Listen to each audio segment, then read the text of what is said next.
Selamat selamat sore kepada Pak Hansen dan teman-teman. Pada hari ini saya akan mempresentasikan tugas dari Construction Site Management. Nah, saya mendapatkan topik mengenai cara meningkatkan performa alat berat pada proyek. Nah, pada saat ini saya mengambil dua topik, yaitu ekskavator dan vibroroller. Yang pertama itu ada ekskavator. Ekskavator itu merupakan alat dari golongan shovel yang dibuat khusus untuk menggali material di bawah permukaan tanah atau di bawah tempat kedudukan alatnya. Nah, bagian-bagian pada ekskavator ini terdapat dari boom, arm, basket, base frame, track frames, track shoe, sama ada kabinnya untuk operator mengendalikan ekskavator tersebut. Nah, peranan ekskavator di dalam proyek itu kan sangat diperlukan untuk besarnya kubikasi galian tanah yang akan dikerjakan menjadi landasan kuat. Mengapa alat ekskavator ini dibutuhkan? Bahkan sekarang aja rumah tinggal itu sudah banyak memiliki area bawah tanah seperti basement ataupun ruangan-ruangan lainnya seperti layaknya gedung bertingkat. Selain itu,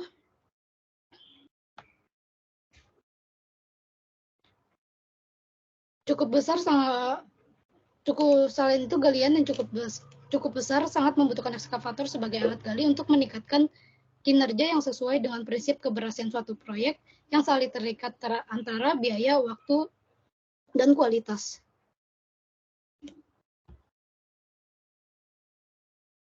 Nah, terus langkah aman untuk menggunakan ekskavatornya itu, sebelum menggunakan ekskavator, operator harus memiliki pengetahuan untuk mengoperasikan ekskavator, serta membaca dan mengerti informasi mengenai keselamatan yang sesuai dengan manual manufaktur. Lalu setelah melakukan pengujian pemakaian, operator menemukan ketidaksesuaian fungsi, maka operator harus melaporkan kepada supervisi dan tidak melanjutkan penggunaannya lagi. Tapi jika diuji ternyata tidak ada penghambat, maka operator itu wajib mengecek sekeliling tempat pengoperasian ekskavator untuk meminimalisir bahaya yang akan terjadi. Dan operator tidak boleh memaksakan beban yang berlebih dalam menggunakan ekskavator karena dapat menyebabkan kerusakan pada alat.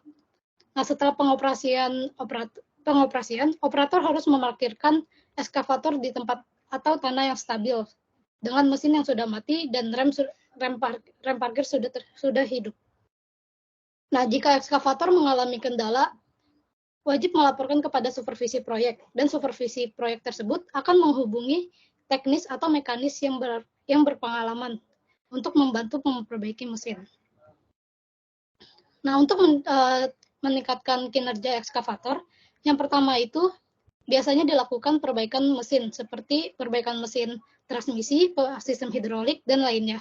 Pemeliharaan rutin dan perbaikan rutin pada alat berat dapat meminimalkan kerusakan serta memperpanjang umur alat berat tersebut. Selain itu, memasang GPS pada ekskavator dapat memudahkan untuk melacak lokasi serta memberikan informasi tentang lahan yang akan dikerjakan. Dan pemasangan GPS ini juga dapat meningkatkan akurasi dalam menggali serta menimbang material yang akan dipindahkan. Tidak hanya pemeliharaan dan pemasangan GPS pada ekskavator, faktor lain yang mempengaruhi efisiensi kerja alat berat tersebut ada topografi, keahlian operator, pemilihan standar, dan pemeliharaan, dan sebagainya yang menyangkut operasi alat. Alat yang diperlukan untuk mengoptimalkan ekskavator itu, yang bergunanya itu untuk memindahkan atau menyelesaikan pekerjaan menjadi lebih mudah dan cepat. Alat yang bisa ditambahin itu ada ripper, hammer, breaker, dan masih banyak lainnya yang bisa ditambahkan untuk ekskavator. Nah, penyebab kinerja produktivitas ekskavator menjadi kurang maksimal itu karena adanya gangguan seperti kurangnya oil atau kerusakan pada pompa hidrolik, sehingga membuat ekskavator menjadi low power. Tidak hanya oli, sistem pembakaran ekskavator jika mengalami masalah juga bisa membuat ekskavator menjadi low power. Selain itu, kerusakan pada mesin ekskavator, faktor yang membuat kinerja produktivitas menjadi menurun itu karena lokasi yang kurang memadai, bisa juga karena cuaca yang kurang mendukung. Jika kinerja ekskavator kurang maksimal, akan menyebabkan waktu pelaksanaan proyek akan menjadi lebih besar dan akibat keterlambatan tersebut bisa membuat biaya menjadi lebih besar juga.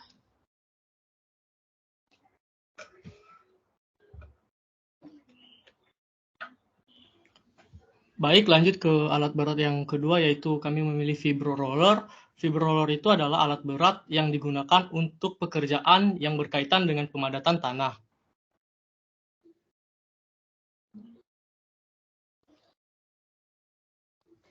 Next. Ini ada bagian-bagian dari vibro roller. Yang pertama itu ada frame, yang kedua ada drum, yang ketiga ada operator cap, yang keempat ada engine hood, dan kelima ada rear wheel. Lanjut.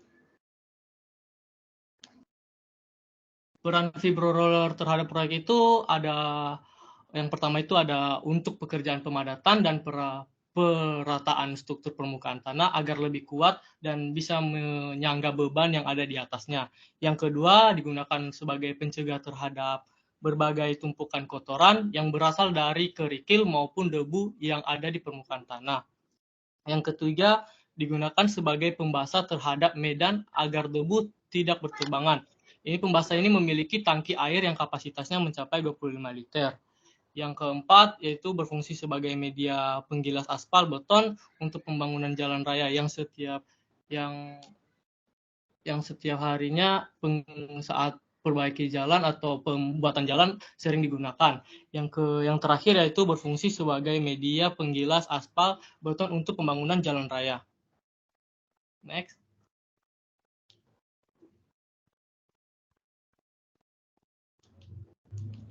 Lanjut ke cara penyimpanan fibroller dalam proyek. Untuk menyimpan alat fibroller di dalam lokasi proyek, yaitu lokasi yang tepat dan baik yang di area lapangan yang tidak mengganggu area pekerjaan dan akses kerja, seperti lahan kosong yang tidak ada kegiatan pekerjaan.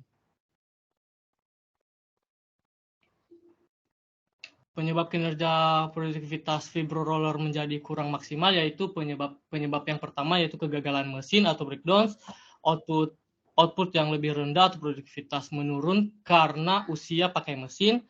Ketiga, produksi kerja tidak dijadwalkan, mesin tidak diistirahatkan. Terakhir yaitu waktu jeda antara menghidupkan mematikan mesin juga dapat menyebabkan menurunnya produktivitas kerja.